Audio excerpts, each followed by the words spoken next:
I watched the 2025 War of the Worlds. I didn't care for it. If you're wondering, I think this movie is a pile of garbage. It's got somewhere in there. There's a movie that I would have liked and I would have wanted to see. There are a handful of things that, for me, are not going the right way. Namely, I don't like Screenlife. If you're not aware, Screenlife is a similar to found footage type of movie. Uh, it was made possible, or popular, I should say, Bekmambetov, and it's kind of interesting because he's like made it his personality now. He pitched this, and that's why it got picked up by Universal and then later distributed by Amazon. In case the 8 million different Amazon product placement things were not enough for you to figure that out, uh, he's kind of an interesting case for me because he's been like a director for many years and now he's moved on to mostly producing. And I liked a movie he made when I was younger. I think it's called Night Watch. And admittedly, I was a teenager when it came out, so I don't want to promise you it's still good. I just remember liking it, and I'm sure it was like an edgy, cool foreign film for me to be like obsessed with when I was a teenager. Moving from that, the other parts I have with the problem with are the pacing, which seems bananas fast in some spots and then hilariously slow in others. And then the presentation, which kind of goes back to the Screen Life thing. I don't like Screen Life. I just don't think it's a good enough venue. I mean, even VHS moves on from it. So, you're not better than VHS. Or V slash H slash S if you care about that. But, yeah, this just isn't for me. This for me is a 2. I have a buddy who rated it really high, and he likes this type of thing. That's his brand. He likes odd movies. And the more out there or crazy it is, the more into it he really is. And I'm happy for him. I'm glad he enjoyed it. For me, I could live a whole life without watching a whole movie of Ice Cube doing this. No. No. Oh, hell no. Hell, I just don't like it. Overall, I think Beck Mambatov is an interesting dude. He's definitely got a thing he likes to do. I'm gonna rewatch Night Watch. I remember liking it quite a bit. I think I have a DVD laying around somewhere in storage that I'll have to look for it. I'll have to look for it and find it and see if I was a bozo as a kid then. Probably. Most likely bozo. But I'm curious now to see if he's like a goon or not. As an aside, he's got like other directing credits. He did the Abraham Lincoln Vampire Hunter, Ben Hur. He's got other stuff. It's just not what I know him from.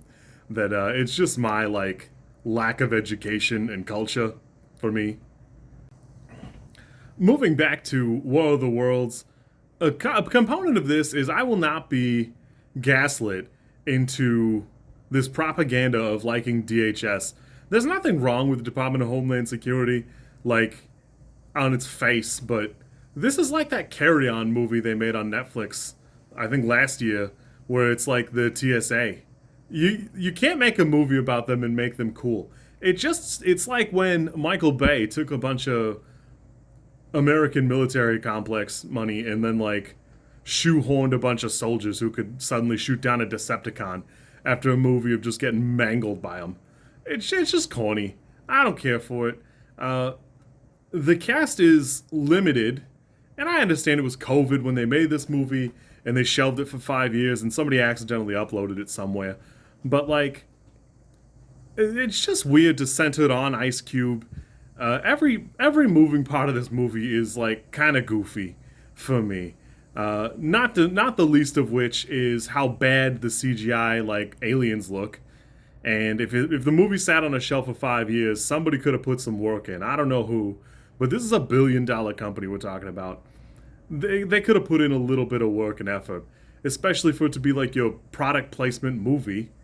And now it's so dated that like they were talking about hypothetical shipping with the drones, and I think they did roll that out in a few areas. I just live in the Northwest, so it's the Midwest, I should say. So it's not a thing here. As a horror movie, it does kind of work because there's nothing worse than like a Teams call or a Zoom call while something bad is happening to you. Like, oh my god, I got mangled up by this thing. I guess I'll take this video call. It could have been a text.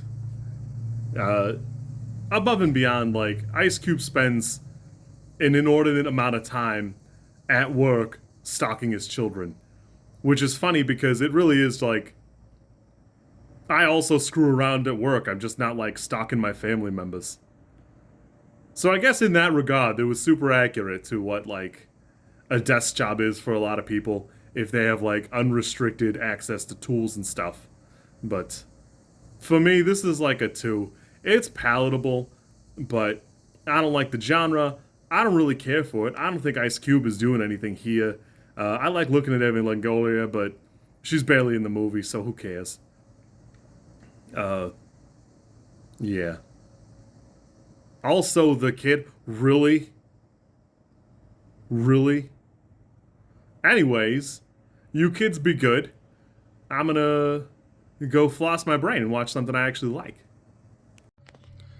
If you like this content, I'm supposed to ask you to like, comment, and subscribe. I think I think like is here, and comment is probably down there, and subscribe over there somewhere too. I think. I don't know how many times this like snippet is gonna make it into a video.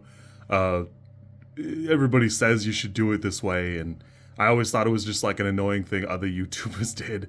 And as you know, I am bad at editing, so if you like it, great, I'm happy for you. If you don't like it, I'm sorry.